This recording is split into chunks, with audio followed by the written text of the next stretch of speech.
અમદાવાદમાં પારિવારિક ઝઘડાનો લોહિયાળ અંત આવ્યો। રામાપી ટેકરા વિસ્તારમાં સેક્ટર 3ના આવાસની આ ઘટના છે। ભાવેશની હત્યા તેની પત્નીના ભાઈઓએ કરી હોવાનો આરોપ લાગ્યો છે। મૃતકના પરિવારજનોએ મૃતકની પત્ની પર આડા સંબંધનો આરોપ લગાવ્યો। વાડજ પોલીસે હત્યાનો ગુનો દાખલ કરી વધુ તપાસ હાથ ધરી છે।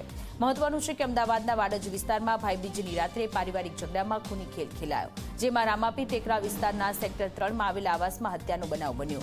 ઘટનામાં પત્નીના ભાઈઓએ ભેગા મળીને પતિને 5મા માળેથી ફેંકી દેતા પતિનું મોત થયું હોવાનું મૃતકના પરિવારજનોએ આરોપ લગાવ્યો।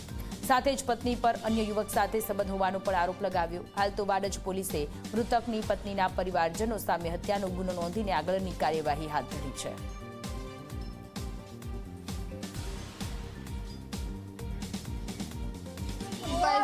साहेब मारा चढ़ी 408 जन मारी नाखे साहेब कई ऊपर चढ़ी मारी नहीं पति ने नाखी दी तो साहेब हूँ तो फोन करे तो मार भाभी थे कि विमला बेन तमे आओ तमारा भाई जगता नहीं माथाकूट बहू करती कार यार तू शांति राख हूँ आऊँ एटला में तो 2 मिनिटनी सेटी पड़ी। બે મોણોનો ઝઘડો હવે વારે જોડે ટોર્ચર કરતી હતી। અમને ખબર નહીં એનું રહેવું છે શું નહીં, અને એના લફરું કરેલું હતું।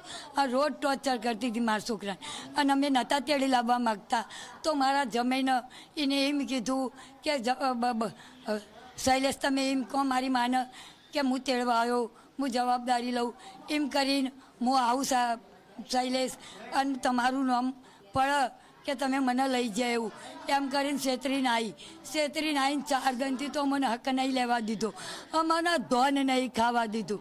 અને કાલ સોને મને એના બધાને બોલાવી અને મારી અને નીચે ફેંકી દીધો। અમે હું એકલી શું કરું સાહેબ, હું શું કરું?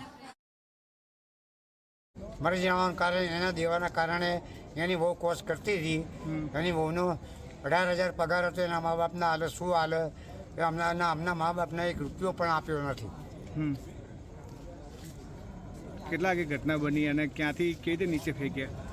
એ લોકો અહીંયા આયા એવા મેં કીધું ચા પાણી કરીને વાતો કરીએ ના મારા છોકરાને મારીને સીધો ઊંચો કરીને ઉપર નીચે નાખી દીધું। કોણ કોણ હતું જોડે? એ 7 જણા હતા।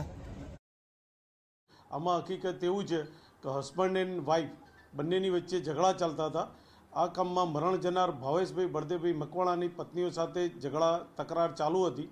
આ દરમિયાન તેમના પત્ની ભાવનાબેને પોતાના પિયર પક્ષને ફોન કરીને પોતાના પિયર પક્ષમાંની પોતાની મધર મધુબેન, હંસાબેન, નરેશભાઈ અને મેહુલભાઈ નાઓ જે રામાપીના ટેકરા ઉપર આવી અને આ કામમાં મરણ જનારના ભાવેશને પહેલાં મારે, રસોડામાં લઈ જઈને કુકરથી મારે અને ત્યારબાદ 5મા માળેથી નીચે ફેંકી દેતા તેમનું ઘટના સ્થળે મરણ જતાં આ હકીકત આધારે પોલીસ સ્ટેશનમાં ફરિયાદ લેવામાં આવી છે અને જેની તપાસ હાલ પોલીસ ચલાવી રહી છે।